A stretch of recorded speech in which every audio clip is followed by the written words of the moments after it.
Okay. Good afternoon and welcome to today's session of the CERIAS Security Seminar from Purdue University.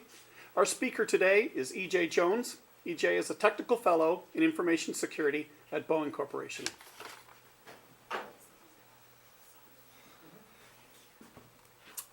Hi, good afternoon. How are you doing? I'm E.J. Jones, and I'm going to talk to you about securing software, securing systems in particular. And so I know some of you are in the computer science and the information assurance and security areas.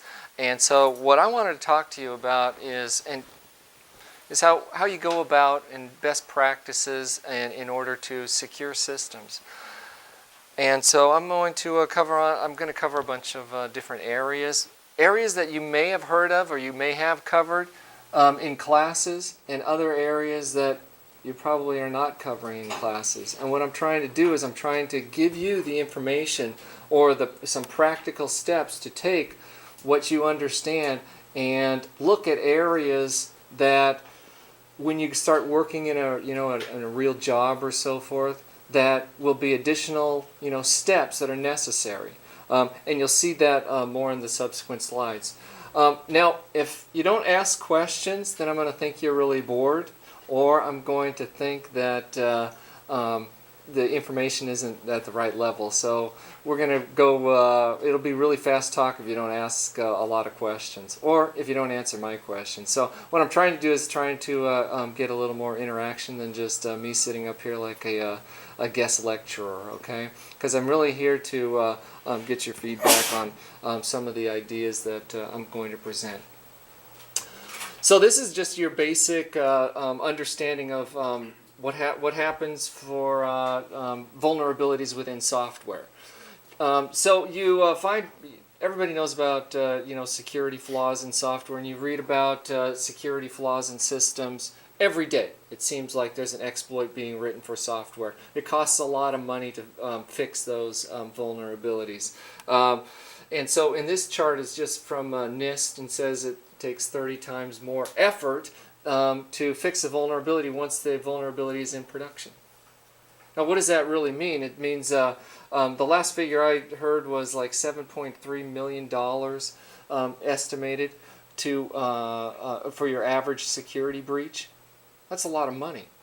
And using the right practices early on in the development life cycle, you can save your company a lot of time and so forth in fixing those type of vulnerabilities. So going on further with the need for secure development, you can see some of the quotes up here. The first one from Jeff Williams: "We'll never hack our way to secure software. It's going to take a culture change." And so part of what I'm up here is I'm going to demonstrate some of the things that are going to take that culture change. We're not going to hack our way. Now, when I meet a lot of people that are in information security or want to be in information assurance, what's the first thing that they think of? I want to learn how to hack a computer, right? Does anybody know how to hack a computer? Okay, dead silence. Good. Well, what I get in my office is, EJ, how do I learn to hack the computer? And so hacking is learning how to pen test and so forth is an important task, but it's one part of it. Earlier, the previous slide, you saw different phases. Where did testing show up? Down in the line after implementation, design, and requirements, and so forth. The next one is from Wired Magazine. A good quote from Wired Magazine, and the next one is from a gentleman from Motorola Solutions. Do you need antivirus? And so he goes on to talk a little bit more about what antivirus is. So there is a need for secure software, but for some reason, security in the development lifecycle is needed. Microsoft has a secure development lifecycle. And you can see this online. This is their security development lifecycle, training requirements, design, and so forth. Each phase and the activities that are supposed to happen in each one of these areas. So EJ, why are you up here? We already know how to do this. It's been publicized. We're going to do this and our software is going to be secure. How many people have seen this? Never? Oh, this is going to be a good one. So these are the activities that are posted in the Microsoft Security Development Lifecycle. What you're supposed to do in each phase of the development lifecycle for software. I'm going to take you one step further. You can read about Microsoft's model and the activities that they do in that, and I'm going to take you one step further in addition to that, beyond these areas. So, the development activities. One thing to notice here with the secure development activities, I just wanted to put this chart up here so it's very apparent what we do for security to secure a system. Notice what I did here is I just put security before each one of the phases for the secure development lifecycle, right? So you gather requirements. That means you create secure requirements. Architecture, you create a secure architecture, and so on. Every phase you're doing security activities, which are they the same as the functional requirements for a system? Or are they different?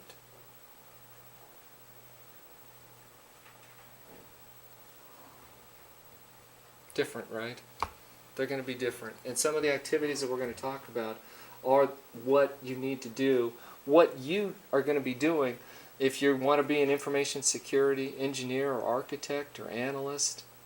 These are the activities that you need to get better at and learn and be the authority in order to secure systems.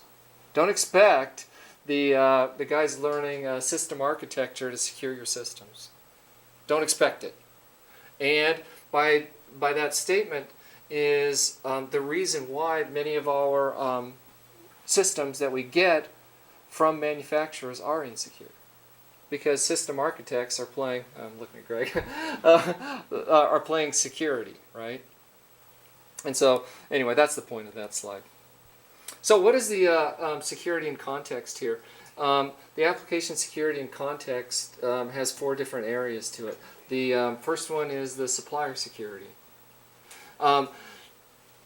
If your devices aren't secure, or the development practices of the supplier aren't secure, then all the activities in the world aren't going to make you secure. And we're seeing a lot of emphasis on supply chain security now, and so forth. Software security is another one. The Microsoft Development Lifecycle fits into software security, and you saw where we have some of the areas, authentication, authorization, and so forth, that need to be taken into account. Probably best way to look at that is the CIA, this confidentiality, integrity, availability, authentication, authorization, and auditing, CIA AAA. The activities that go into developing software security. Then there's also the network security, ensuring that your network gear is going to be secure. And one of the fundamental things here is that your network routing policies are configured properly and managed properly, configured and managed. And then there's the host security. A lot of people a lot of people put emphasis on patching, and that's important. And Microsoft's doing a great job, for instance, of securing their operating system. Great job. But a secure operating system isn't going to help you at all if your website has, cross-site scripting or SQL injection vulnerabilities, as you can just read, how all the passwords are being stolen out of websites and so forth. Any questions on that?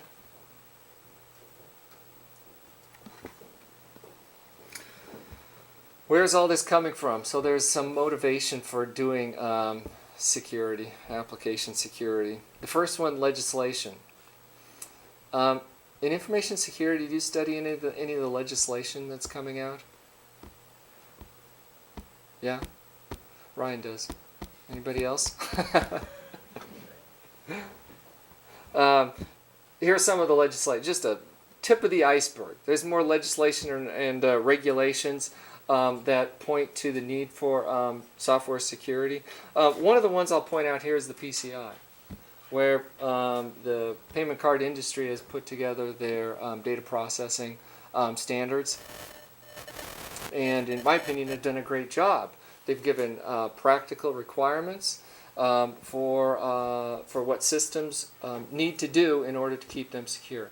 Does it necessarily guarantee that those systems are secure? Your cardholder data is going to be secure? It doesn't necessarily mean that. And you can just look at some of the successful attacks to the payment card handlers that have occurred to know that PCI certification doesn't go what it needs to do, but at least it's a standard that has practicality to it, and people can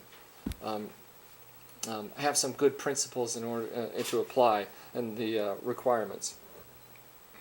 Specifically in the PCI's requirement 6, and that is develop and maintain secure systems and application. So from the standpoint of regulations and legislation, at least if you're going to be processing credit card information, it's mandatory. So who's going to who in the company is going to be responsible for implementing these kind of requirements? Do you want to be? Very funny. Who's in information security? Who's graduating in information security? Okay, well, we got 3 volunteers. But the point is, it's going to be you guys who are responsible for it. Whoever, if you're going to be graduating information security and you want a job, and you come to me and say, I want a job in information security, I'm going to expect you to understand how to make things secure. Okay? Because of legislation. Then there's also the hackers. No need to talk about that. And then reputation and the cost of being hacked as well. You guys probably can read all that stuff. So there's obstacles to application security as well. Executives or the owner of the company will say, we're not going to spend any money on application security. We need to get time to market. And you see this time and time again, where security requirements take a back seat to functionality. We've got to get this system in place. We have to make it, we have to get it out there. Let's fix the security problems later. We'll patch it after. Yeah, and patch later. Yeah, exactly. I've seen this countless number of times. What differentiates a good information security professional from a bad information security professional is the professional who can stand up and say, you're right. We'll go to market, but here are the risks, and then send off a encrypted email, or not encrypted, but a signed email that says, you know your risk now. That's the good one. The bad one just says, okay, see you later. Doesn't do anything. The risks need to be known. So return on investment for the owners of the company or the executives. Executive buy-off is super important as well. Making sure that your manager, their manager, and so forth understand it. Understand what the practices are going to be doing. So you're going for a job interview. Going to go for a job interview for information security. And they always say, do you have a question for us? And, I never get a question. Do you have any question? No, I pretty much explained it. The question would be, who is the one that signs off on, allowing or the process for information security, or the application security, or system security, just fill in the type of security you're talking about. Who's the one paying for it? That's what you ask. And they'd say, you got to run because you're not going to be successful in that. You got to have executive buy-off. Also, developer training is important. Attack environment is always changing. You must have good training. My guys are always going to training. Train. Sometimes it seems that's all they're doing and not doing any work, but that's a different problem. Security also treated as non-functional. Usability is a super important point. We were just having a conversation before we came here about wouldn't it be great if we could secure these devices so much that we had 100% security. My point was we'd be out of business. We wouldn't be doing business if we weren't able to accept some risk or some usability to the system. And so there's always this tension between the usability and security, and you have to understand where that is at. And there's just some, I'm not sure if you guys have the study of informatics, but how usable is security. It's a whole field of study. Security is challenging because you have many stakeholders to keep in mind. And this chart is just trying to explain that you have confidentiality, integrity, availability, and then internal to all that, you have a whole bunch of people telling you what their needs are. And so that's adequately said. A lot of people are coming to you for help. And sometimes it is difficult to understand who has the most priority and who's, how to help them.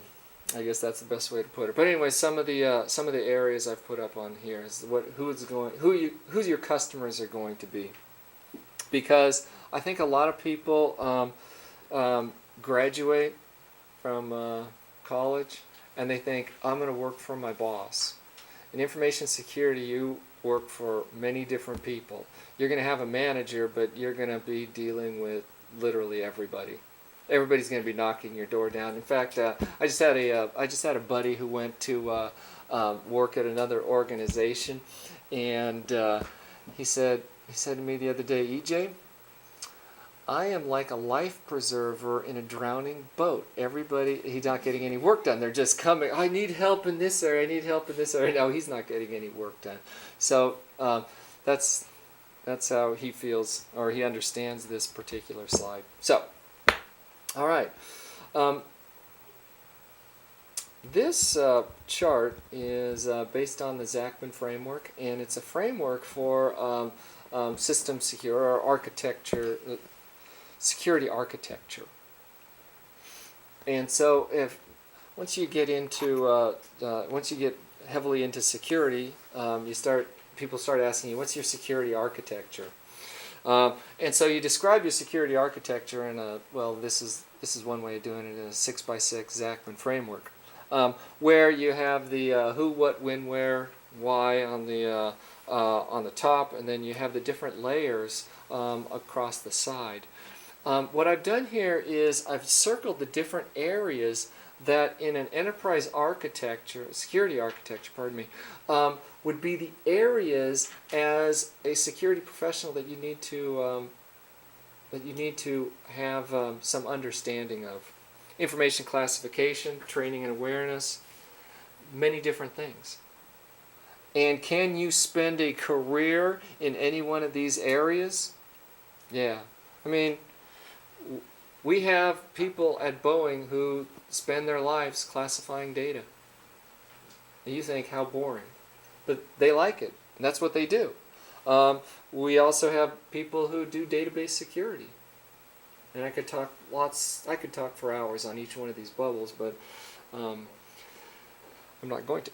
Anyway, so we have the training and so forth, and we have people who do the training and all that kind of stuff. So what I'm trying to demonstrate here is at each one of the layers, there's multiple disciplines that are necessary in order to round yourself out as a security professional.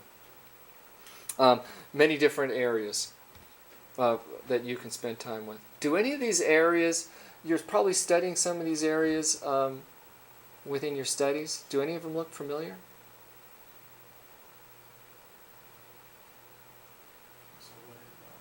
Yeah.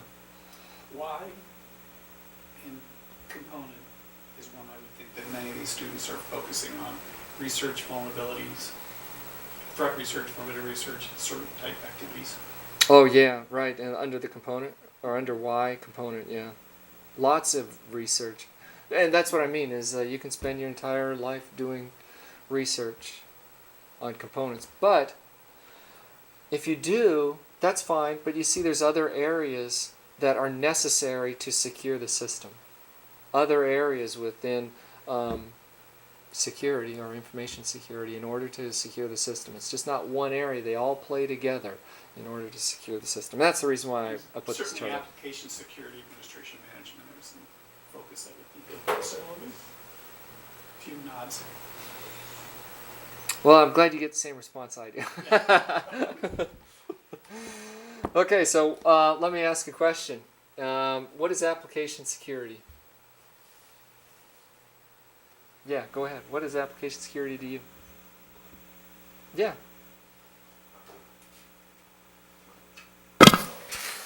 Application security for me is to make sure that an application do what it has to do, but at the same time has the correct protection to avoid that someone else can manage the application and do something bad for the organization.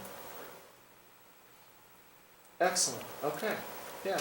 And so it is ensuring that the application does what it's going to do, and then that it cannot be misused by an attacker. That'd be a fair summary. Yeah. Anybody else? Do I want to point out anybody else? Application security. Okay. Yeah. Did you want to take a whack at it? Yeah. Have you practiced that one? Okay. Let's take a look at what ISO says in 27034.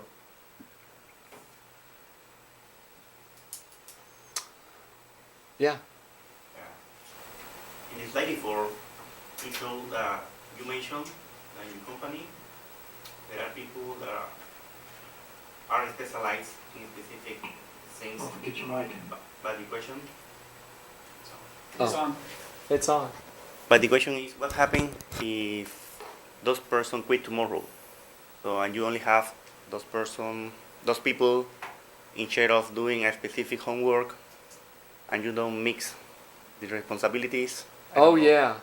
Oh yeah. And not only that. Let's see. The question is, if you have expertise in one area and then that person leaves, what is the state of your organization? And so, yeah, the famous example of that is a few years ago, the system admin for San Francisco wanted more money, and he ultimately quit and took the passcodes for many of the systems within San Francisco, and they were left. Anyways, it got really ugly. But anyway, they finally got the codes back.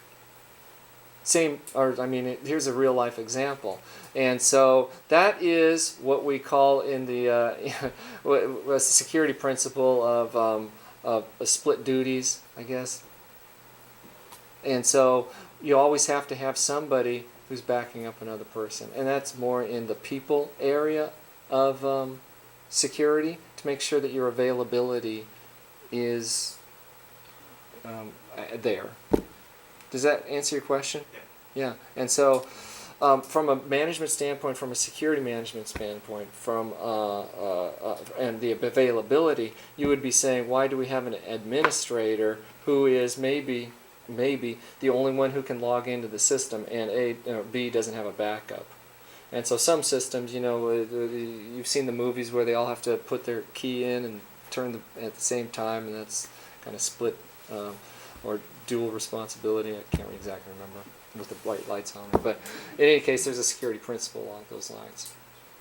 For the important point up here is that you guys didn't mention is it's a process.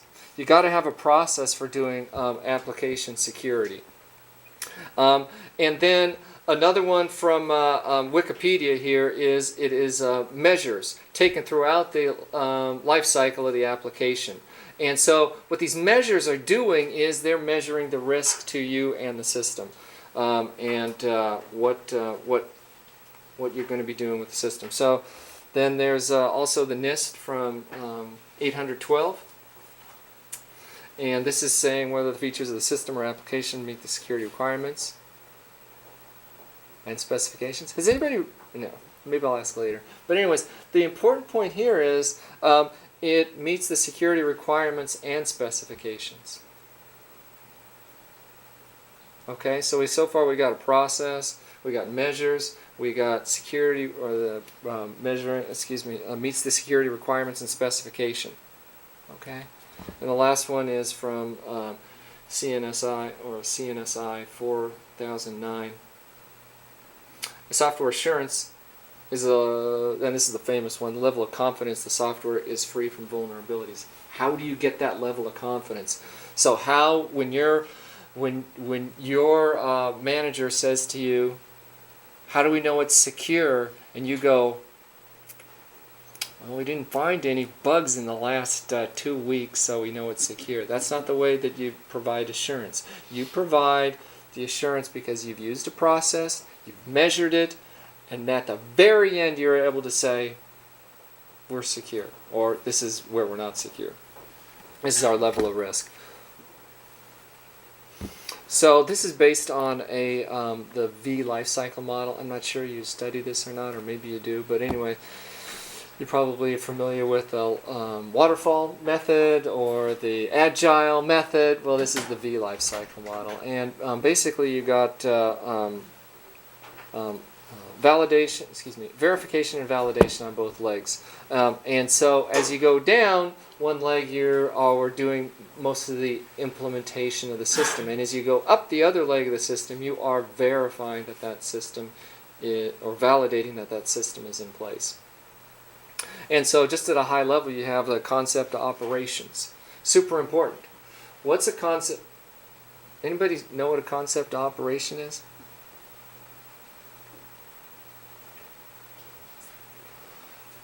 People, you probably don't know what it is, but you do use it all the time. And even in your personal life, you use it all the time. So here's a concept of operation. I'll give you an example, if I can think of one. Concept of operation. Well, so what I'm going to do is I'm going to create a new app. I'm an iPhone developer on the side, and I'm going to create a new app. And what the app is going to do is it is going to have some personal information in it and allow the user to type in. But what I'm going to do is I'm going to have, because I know that the device is going to be shared between family members. I mean, you all have your own devices, but some people don't. You know, they all share it between each other. And so I go, well, what I'll do is I'll put a password on it. And the password will be something like 4 characters, and it will be optional to put it on the app in case it's a single user device. What do you think of my concept? You like it? You don't like it? Go ahead. What do you think of it? Doesn't seem very secure. Well, it's not very secure, but at least I have given you the concept of how it's going to operate, and now you can tell me what you think. So you're saying it's not secure, and I say, well, your data is probably not really big deal, and so I'm only trying to get the ankle biters away from your system and not the determined attacker. Is that fair? Or you say, no, my data is super secret, and therefore I'm going to want to protect it real. Okay, so my concept is good or bad. You as the customer now can tell me if my concept is good or bad. This is the way that I start developing my requirements. Okay? And so I'm not spending any time, or not spending a lot of time, looking at the time, but I'm not spending a lot of effort in my concept.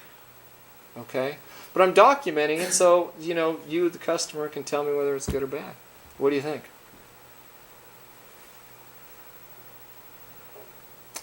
Well, personally, I think it's a good idea, and so does the government. They think it's a good idea to tell them how the security within their system is going to work. I can't tell. I could tell you, but I won't tell you how many times this has bit me in my career, is not explaining what the concept of the security is going to be to a system, and then we get down to operation and maintenance, and somebody says, and we go right back to the drawing board, and now we're spending a lot more money. Okay. Requirements and architecture then would be the next thing after the concept. Once you say yes, we like it, then we start writing the requirements and designing the architecture. And you're probably more familiar with these areas, right? The requirements and architecture, detailed design. Does all that start sounding, especially the computer science students, right? That sounds familiar, right? Design. I asked you earlier what your favorite class was. I didn't get a single response. Now, this is going to be really easy. Is there a class about computer or software design? No. Here's a more filled out V model. That is a stripped down model that's built on the NIST 837, DICAP, NICAP, and the Information Assurance Technical Framework. Many of these areas are necessary in order to have the development of a system that you need to be familiar with, no matter where you're at. And you can see what the in yellow there. Is it yellow up there? Yeah, in yellow up there are the areas that you would need to do for having a secure system. That's the best way I can. That's the way I'll put it. So we have our security requirements. We have our threat modeling, and code scanning, and vulnerability and testing, and red team testing. And remember I said earlier, everybody comes in my office and says they want to know how to hack the computer. All they want to do is start out at red team testing. That's where they want to start. Hopefully at this point I've convinced you that you don't start there. Hacking the software should be done last so that properly designed systems, your pen testers or those hackers that come into the system are going to be so bored that they're not going to want to do it if you've done your job right. I have a question. Yeah. I don't have the microphone thing, but I'll bring you one. You can. What is the time frame for each category? Because you mentioned time, but like how do you determine an application secure, and how long does it take you to decide? That's a really good question. So the question is, how long? What's the time frame for each one of these areas, and how do you know you're secure? Is that it? Many organizations don't follow a traditional life cycle. They use what is known as the Agile Method, and we use it at Boeing, and a lot of companies use the Agile Method. And the Agile Method is generally only as good as the project manager in the organization. I have some people that say we use the Agile Method. This doesn't happen at Boeing, of course. And I ask them, well, what is the Agile Method? Oh, well, we just start coding. And so in the Agile Method, you're still doing many of these phases throughout your sprints. Okay? You're still doing that. It's not like, okay, what we're going to do, well, you may do this, but we're going to have security month on our project and everybody's going to do security. No, what is necessary in many of the cases is, remember I had the dual stack there, is your security and security architect is going to be working hand in hand to ensure that the developers, no matter where they are at in the development phase, are working to ensure the system is secure. So, let me ask you, given that, now how long does it take?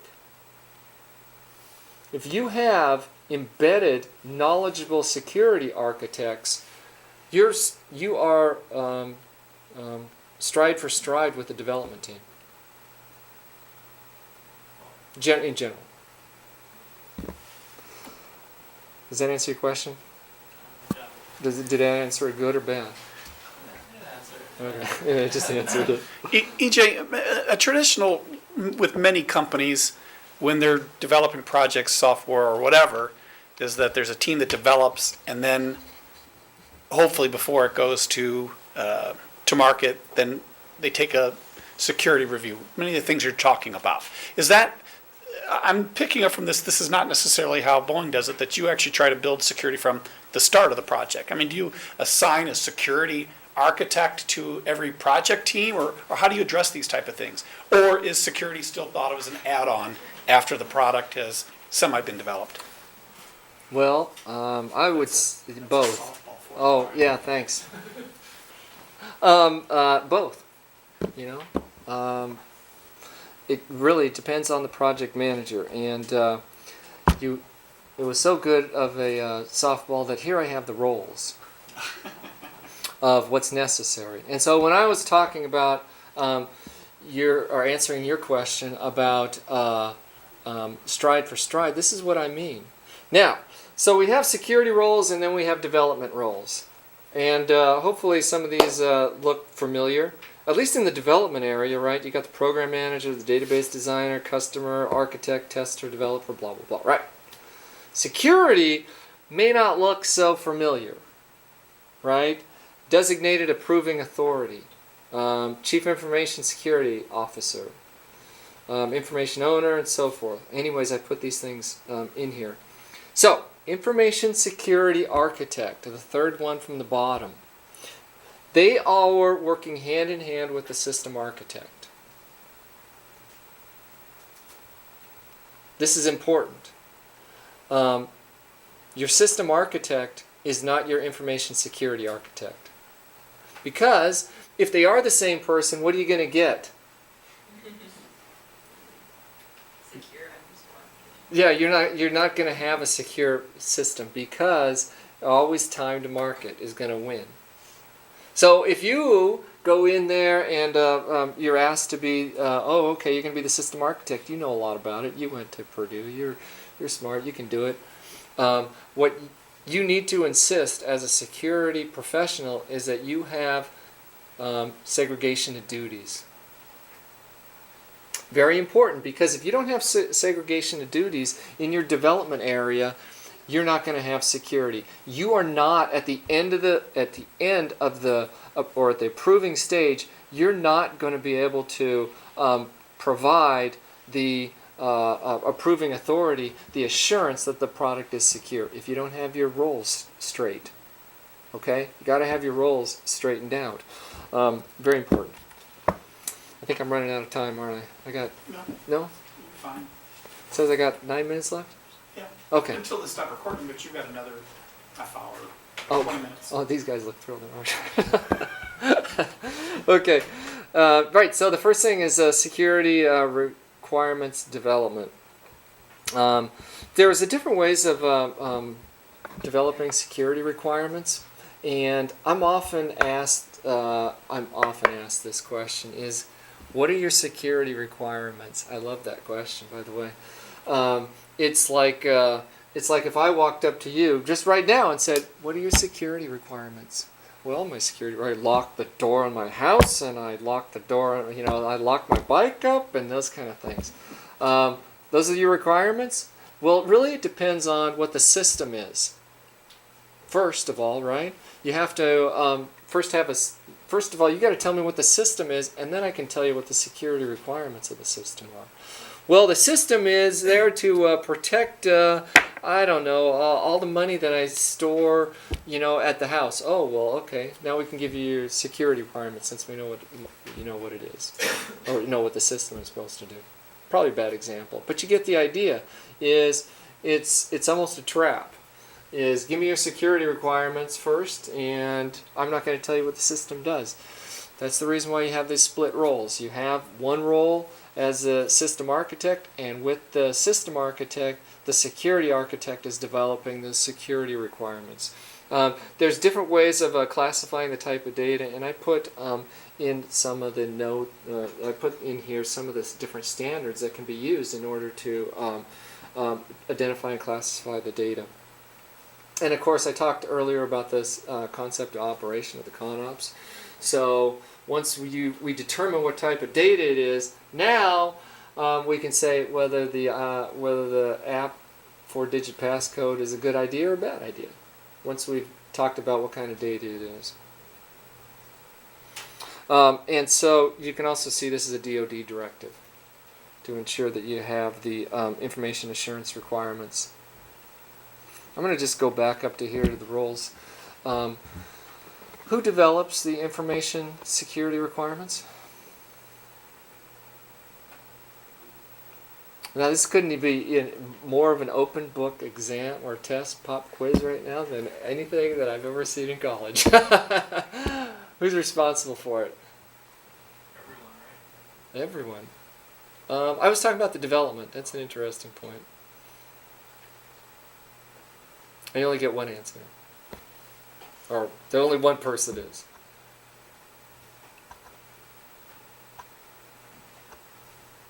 One person? Which one? There's only one person here responsible for the requirements. Or the development of the requirements, I guess. Right? Security architect working with the system architect. Is the system architect responsible for security requirements? Okay.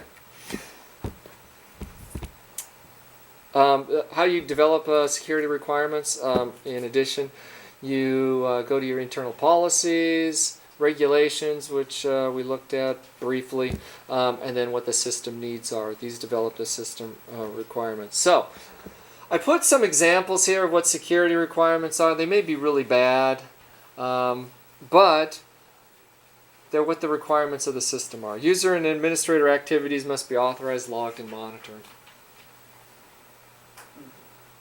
Administrators must be strongly authenticated to the system. So those are security requirements. Depending on, I'm just giving some examples there. That's what security requirements look like.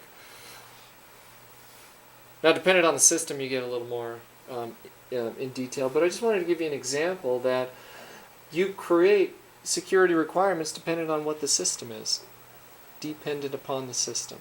And so, if the system doesn't have users and all it has is administrators, obviously then administrators still the administrators. Or if you have other roles in it that you've identified early on in the system development. There's a security design principles also are necessary to be applied.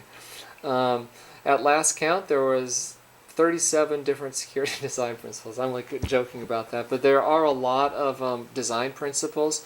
There are system design principles. There are software design principles. Well, and there's usability. There's a whole bunch of different types. Anyways, here's some secure design principles. You can see least privilege, separation of duties. Do you want me to go through each one of these things? Okay, never mind then. You can read. Anyways, this design principles are important because as the security architect or as the security officer, you're going to be looking at the design or influencing the design of the system given standard principles. Now, most people aren't familiar with design principles. Maybe a few of these things like least privilege. The system is not... anyways, no more privilege than is necessary. Separation of duties. We already talked about that one. Those things seem kind of easy to do. But there's certainly others. There's a whole another page of them as well. Open design. This is the one where you use the generally associated with the encryption algorithms. The design is open, and anyone can look at it to ensure that the algorithm is secure, and so forth. You apply design principles to your security design in order to implement a good design. So here's an example. You ever seen something like this as a design? Here's our we're a prototyping shop. Here's our first design. What do you think? You don't like this one? It's a good design, though.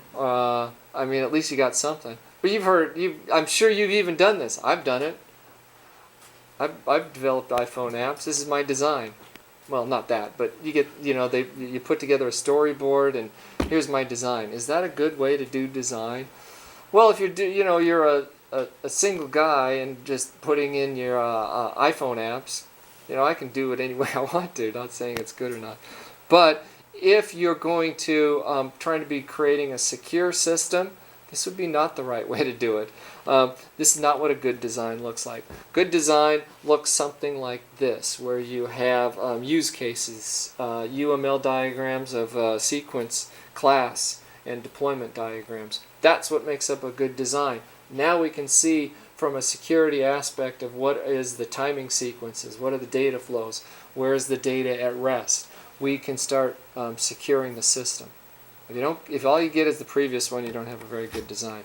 We also use abuse cases or misuse cases. This is opposite of use cases, where use cases, what they're trying to do is show how the system gets used, actors and activities and so forth. What we're doing here in misuse cases is we're trying to break the system. How would we go about breaking the system? So what we're trying to do is we're trying to, early on in the life cycle, take the position of an attacker and start thinking of ways to compromise the system.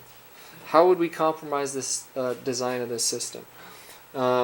And once we've gotten there, another technique is threat modeling. And threat modeling has a different, is basically the important point here is it's a process. And the process is to discover what the steps are that would what steps that an attacker would take, and how would we mitigate them. And we look and we model the application through a diagram, and through the diagram we identify threats, then we mitigate them, then we validate, but we keep going. Remember in the V diagram I showed you, the green one? You had threat modeling. You could really put threat modeling the whole way, because you're just continuing on every phase. You're always developing your threat model. Now, I earlier brought up Agile in response to a question. In your Agile process, it is super important that the security architect keeps this threat model up to date, because at any time, if the product is released, bam, you can say, here's our level of assurance. If it is deemed as just a one-time activity, then you're not going to be able to communicate that very well. So threat modeling, secure design choices, mitigate risk, and drives the test cases. Real quickly, here's some threat modeling process where Microsoft has a method of doing threat modeling, and there's other methods of threat modeling as well.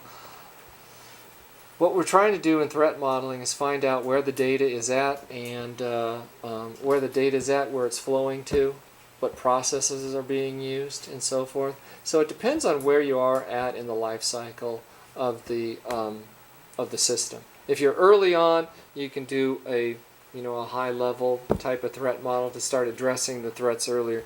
And what I'm doing here is we're creating a physical topology and a logical topology, and then we start taking our threat modeling process and putting in instances of the type of protocols that are going to be used, the threats to the system, the users, and so forth. And so we start diagramming out where the threats would be in the threat modeling process. And with that information, what we do is we identify and rank what the threats are. There's different type of methodologies to look at. There's the OWASP method, there's FAIR, then there's the Stride and DREAD model, and also the Microsoft Bug Bar, in order to identify the threats.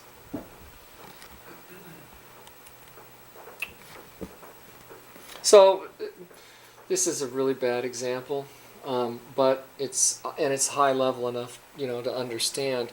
What we do is we would say, okay, the threats to the system are cross-site scripting. What controls are we going to put in place? We're going to encode the output. We're going to validate requests or input validation. How would we rate cross-site scripting? We rate it high.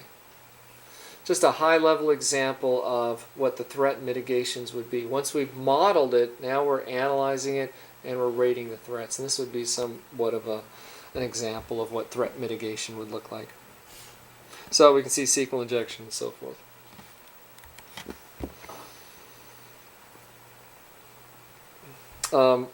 Challenges to threat modeling. I think the biggest one is there's not very many people who are good at it. And threat modeling is big bang for the buck. Is you get the right mitigations in up front, you can save yourself a lot of money. What was the first chart I put up? The stack chart? How much you save in different phases? You can save a lot of money by doing threat modeling early on in the development process. Because once you find a vulnerability later on, some security guru like myself is going to come in and say, where's your threat model? You're going to go, oh, we did one about 3 years ago and we haven't done one since, and that'll be the first thing that we go after is what is it, what's the current design of the system, what are the controls are in place, what we need to do, how do we rank them, and how do we fix the system. That would be the first thing. And you get a lot. Anyway, that's the chief challenge to threat modeling, but there's some other ones up here as well. Some of the different type of software attacks are up here that you would be coding against. Injection flaws, cross-site scripting, and so forth. These are all found in the OWASP top 10. If you want to read more about them, and you can also read the CWE, the Common Weakness Enumeration, from. Okay, securing software. Once the code gets started, how do you go about ensuring that you have secure software? Anybody have any ideas? There's a few different ways, and they're up here. The first one is you run all the tools you can get your hands on onto the code. So you may not be the developer on the system, but you have to work with the developers in order to secure the system. What you want to ensure is that they're properly trained and that someone on the team understands good coding or secure coding practices. That gets to the training portion that I talked about earlier. And then running tools. Some of the tools are up here. There's other open source tools. There's a whole bunch of research tools out there that can be utilized. But tools only go so far. Sooner or later you have to get into code reviews or peer reviews to make sure somebody knowledgeable is looking at your code. So you'd say, well, did you have this area of the code looked at by, so-and-so? Oh, no, he was on vacation. I had, so-and-so do it. And, oh, well, so-and-so doesn't know anything about, C++ or Java or whatever. Oh, really? No wonder I made it through so easy. Something like that. The idea is knowledgeable people, assisting in the code reviews. And then there's also the training. Finally, the testing. So you want to hack computers? I've talked about this the whole time, or I've been talking about this a lot. Security tools are up here. Utilizing security tools to start cracking or start hacking into the software and doing your security testing to ensure that what you said you were going to do, you did. This is where you're trying to verify, trying to verify what you did. And so there's some different type of security tools, and I have a quote there. A fool with a tool is still a fool. That means not accepting somebody who doesn't know the proper operation of a tool, or the tool is out of date, or a number of things that can go wrong with open source tools and the use of them within an organization. So in summary is up here some of the best practices and activities in each one of the phases of the development lifecycle. Requirements: classify your data, develop your security requirements, provide your risk analysis, and then in the activities, some of the activities that I talked about are up here as well.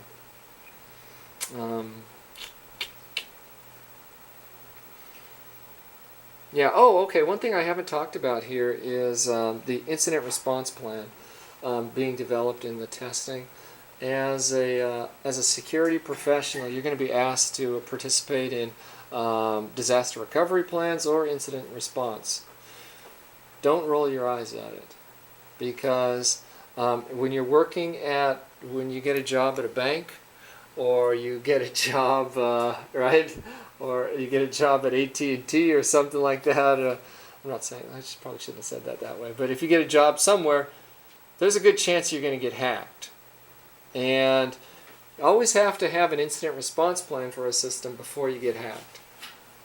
Because if you don't, somebody's going to say, well, how come you don't have an incident response plan? Oh, well, because I'm a really bad security person, and I don't really know what an incident response plan is. Very important to plan for an activity in the chain of communication and so forth before you get hacked.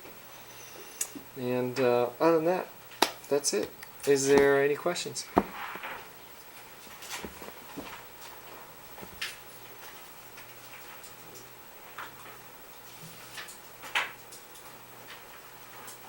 Okay, well, I appreciate your attendance, and thank you.